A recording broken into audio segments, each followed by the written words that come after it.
Imagine walking up to an ATM one night. You're tired, broke, and a little drunk. You check your balance, zero, no cash, no hope. You're about to walk away defeated when the impossible happens.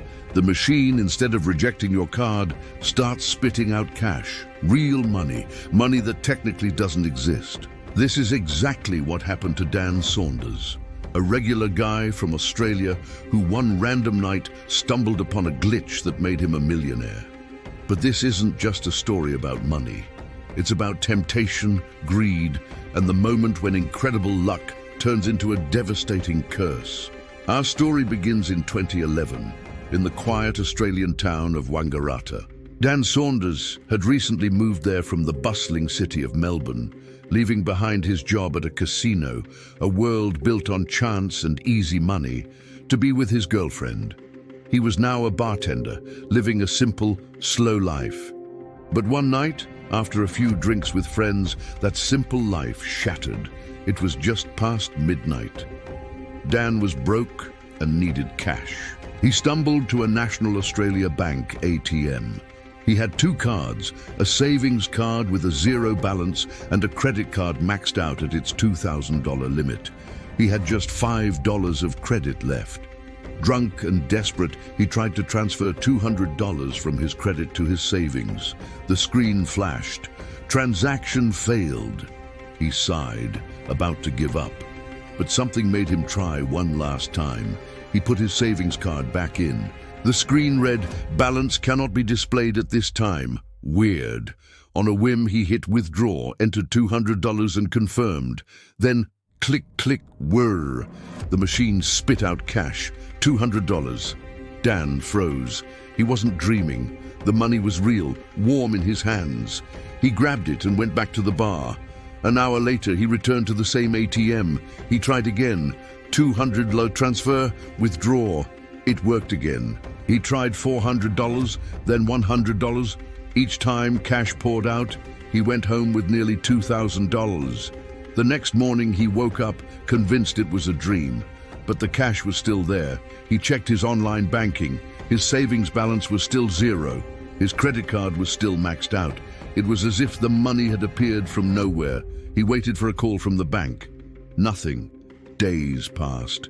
Still nothing. That's when he realized he'd found something big. He went back to the ATM the next night, after midnight. He repeated the steps. Again, the machine gave him cash.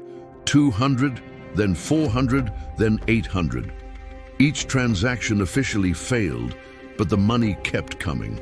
He had discovered the secret. Between midnight and 1 a.m., the bank's system went offline for maintenance, disconnecting from the central server. During this 1-hour window, the ATM couldn't verify his true balance. It was dispensing phantom money. Dan Saunders had just hacked the financial system without knowing a single line of code. At first, it was just curiosity, a few $100s here, a thrill there. But soon, it became an obsession. Every night, Dan would visit his personal money printer. He started pushing the limits. $500 worked.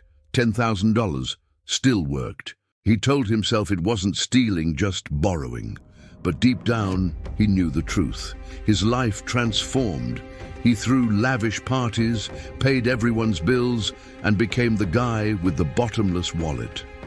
People at the bar where he worked whispered, wondering how a simple bartender could afford such a lifestyle. But he never told a soul, not even his girlfriend. He was living a double life, bartender by day, phantom millionaire by night. Soon, the small town felt too confining for his secret world. He booked a first-class flight to Bali, paid for entirely with glitch money. There, he lived like a king, renting private villas, tipping with $100 bills, and even paying off the debts of random strangers he met. He saw himself as a modern-day Robin Hood. The more he spent, the more invincible he felt. He believed he'd never get caught. Back in Australia, he opened more accounts, moving over $1.6 million through these phantom transactions. He bought cars, flew friends around the world, and lived a life most people only dream of. But power doesn't just corrupt, it isolates. Dan became paranoid. He started suffering from anxiety attacks, haunted by the knowledge that his entire world was a fragile illusion built on a 1-hour window of digital darkness.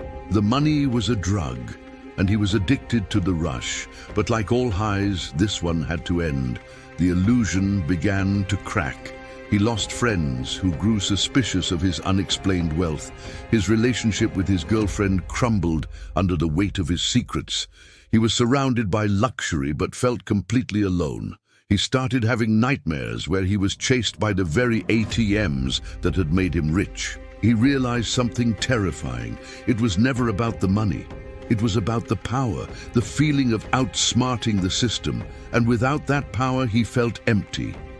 One day, he just stopped. He couldn't take the anxiety anymore. He tried to go back to his old life, but it was impossible. He had seen behind the curtain of the financial world, and it had changed him forever. Months went by. The bank never called. The police never came. It was as if the world had forgotten. But Dan couldn't forget, so he did something no one expected. He walked into a police station and confessed everything. The officers were stunned. There was no law for stealing from a glitch. Eventually, the bank pressed charges, and his story exploded in the media. "The man who hacked the ATM system," the headlines screamed. In court, he was called a manipulative criminal, a victim of temptation, and a symbol of the flaws in a system we all blindly trust. He was sentenced to a year in prison. When he got out, he was broke. His friends were gone. His fiancée had moved on. The world was quiet again. No more flashing screens, no more midnight withdrawals, just the heavy silence of freedom. He tried to rebuild, but the ghost of that 1-hour window never left him. Dan's story isn't just about money. It's about human nature. It's about the small cracks in our morality that appear when we think no one is watching. He didn't break into a vault.